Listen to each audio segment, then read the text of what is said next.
morning, dear students.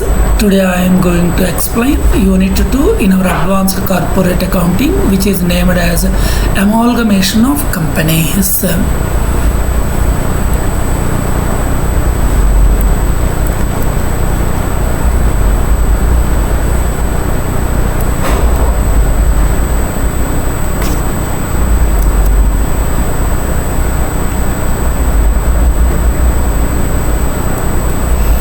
Yes, what do you mean by amalgamation? When two or more companies carrying on a similar business go into liquidation and a new company is formed to take over their business, it is called amalgamation. So what do you mean by amalgamation? When two business units which are carrying the same business will combine, that means the two existing entities will go into liquidation and a new company is formed to take over the business of the former entities. Such liquidation and formation of a new company, such process is called amalgamation. What is the reason for amalgamation? In order to avoid competition, to secure economies of large-scale operation of control prices and market, and to maximize the profit. Yes, what is the reason behind the amalgamation? To secure or to gain large-scale economies, where in operations and in the control of prices and in the control of market share, and not only for the large-scale economies, it is also for the purpose of maximizing the profit. Very often, two or more companies takes the shape of amalgamation. In general, what we said, two companies will go into liquidation and a new company is formed. It is called amalgamation. But here, what it is clear, two or more companies may take the shape of amalgamation. So it is not only needed to liquidate only two companies. Few more companies can also go into liquidation and form a new company. But the minimum number of companies required for such amalgamation is two. Minimum two companies must be liquidated and a new company is to be formed. The essence of amalgamation is nothing but two liquidations and a formation. But there might be a chance of more liquidations, but minimum two liquidations must be occurred to form a new company.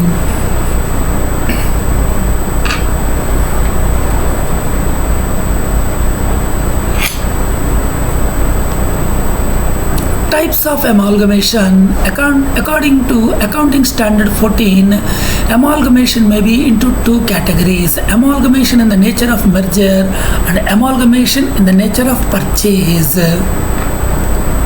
And what are the differences between amalgamation in the nature of merger, which is also known as pooling of interest method, amalgamation in the nature of purchase?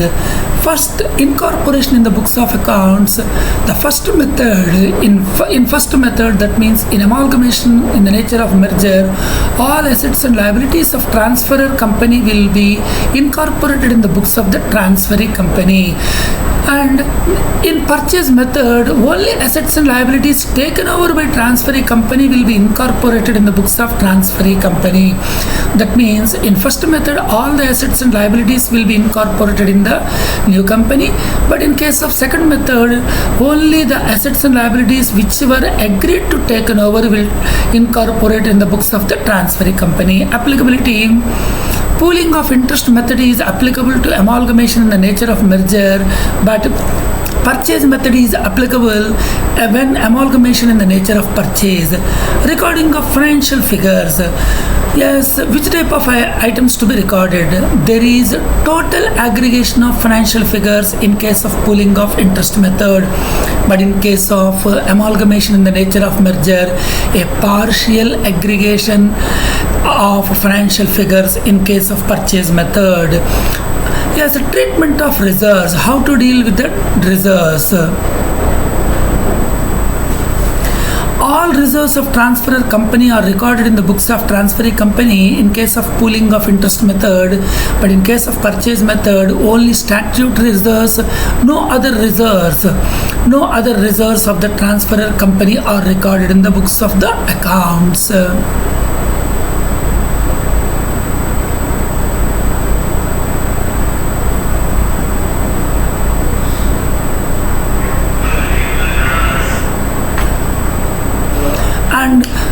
Let us know the classification of accounts under amalgamation of companies. Yes, first of all, let us classify trade liabilities, and accumulated profits and accumulated losses. One should clearly know the difference between these two. Trade liabilities, that means trade creditors, are simply what we can say creditors, and trade liabilities also include bills payable and other liabilities, that means amount owed to others is trade creditors. It includes the trade liabilities also, bills payable, bank overdraft, debentures, loans, provident fund, pension fund, superannuation fund, workmen savings fund, etc. And accumulated profits include which is not distributed among the shareholders or the owners of the company: general reserve fund, dividend equalization fund, investment fluctuation fund, workmen compensation fund, and workmen compensation fund. And accumulated losses, which can be classified into profit and loss account, debit balance, discount on shares, discount on debentures, provision for doubtful debts, and provision for depreciation and preliminary expenses.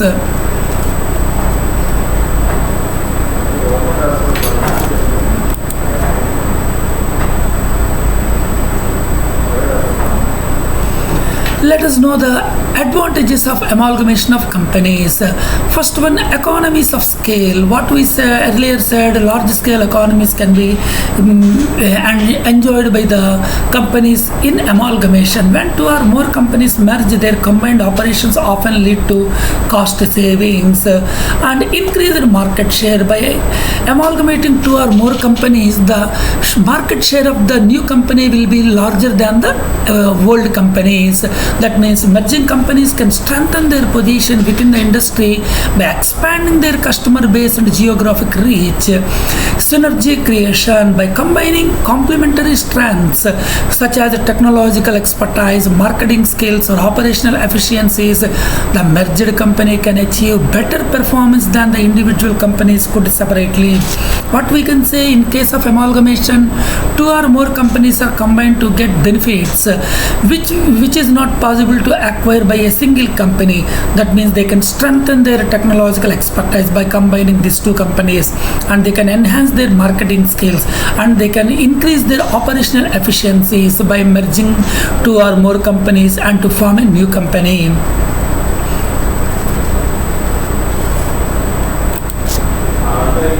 And diversification.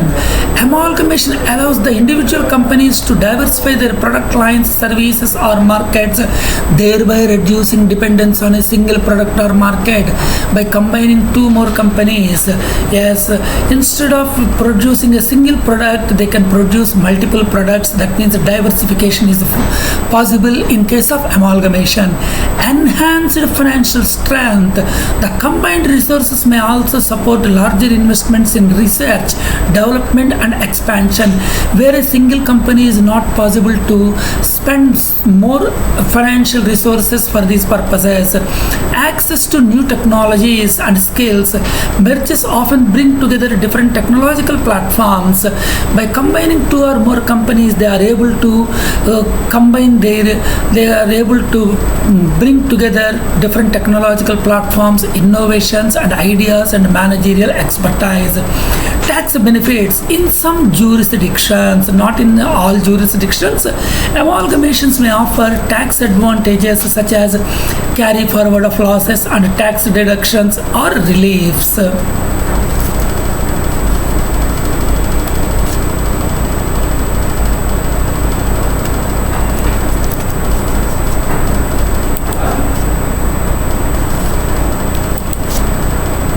Yes, disadvantages of amalgamation of companies: high costs. The process involved, that means the amalgamation process involves substantial expenses, including legal fees, valuation cost, consulting fees, and expenses related to restructuring. These costs can diminish the immediate financial benefits of the merger.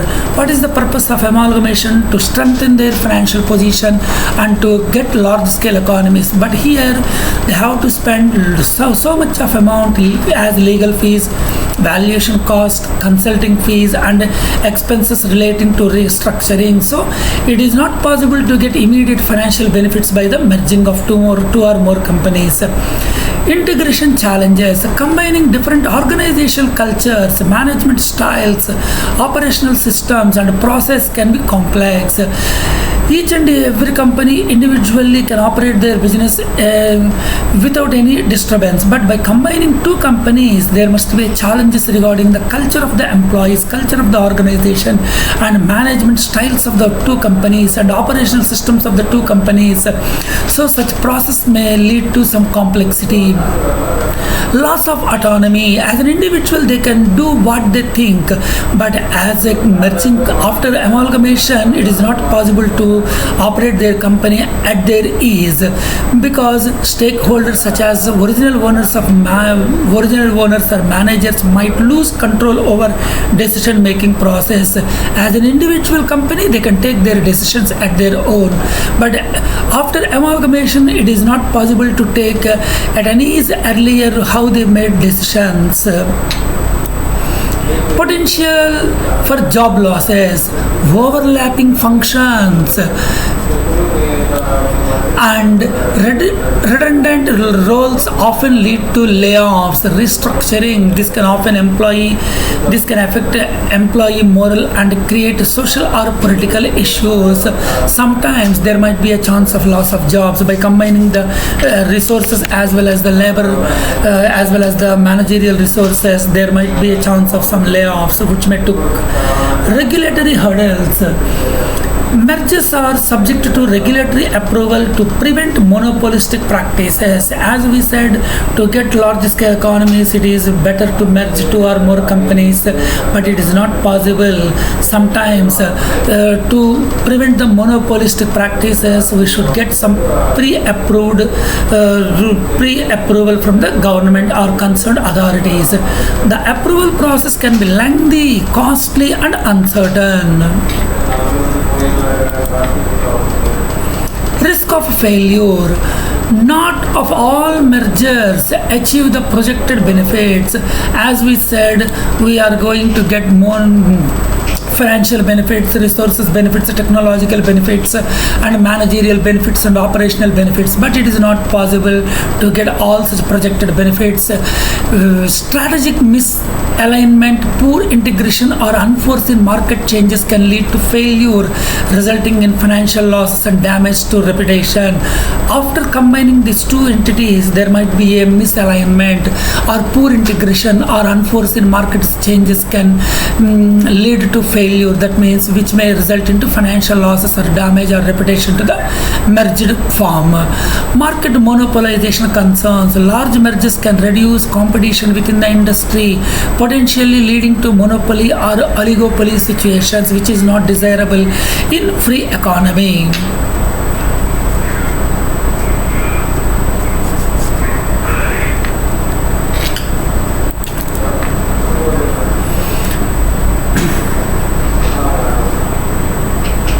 Yes, what do you mean by amalgamation? What do you mean by absorption? And what do you mean by internal reconstruction?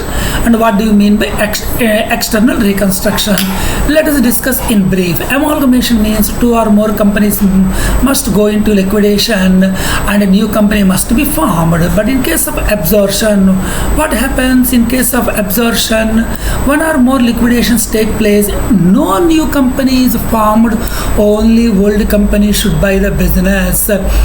In case of external reconstruction, one company goes into liquidation, a new company must be formed. But in case of internal liquidation, internal reconstruction, there might be no liquidation and no new company is formed.